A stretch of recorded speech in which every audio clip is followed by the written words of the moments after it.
మహబూబ్ నగర్ జిల్లా Srisailam left canal tunnel కుప్పకూలిన ఘోర ప్రమాద ఘటనలో 8 మంది కార్మికులు సొరంగంలోనే చిక్కుకుపోయిన విషయం తెలిసిందే.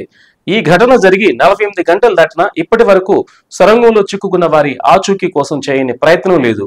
సొరంగంలో చిక్కుకున్న కార్మికులను బయటకు తీసుకురావడానికి ఎన్డీఆర్ఎఫ్, ఎస్డీఆర్ఎఫ్, ఆర్మీ, సింగరేణి బృందాలు ఎన్ని ప్రయత్నాలు చేసినప్పటికీ ఫలించలేదు. దీంతో ఇప్పుడు ర్యాట్ హోల్ మైనర్లు రంగంలోకి దిగుతున్నారు. ఢిల్లీ నుంచి ప్రత్యేకంగా వచ్చిన 6 ర్యాట్ హోల్ మైనర్లు టన్నెల్లో చిక్కుకున్న 8 మంది కార్మికులను బయటకు తీసుకురావడానికి ప్రయత్నం చేస్తున్నారు.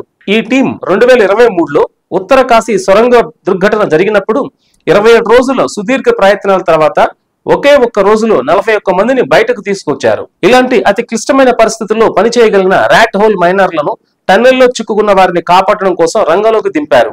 అయితే లోపలికి వెళ్తే తప్ప పరిస్థితి ఏంటంటే చెప్పలేమని వారు చెప్తున్నారు.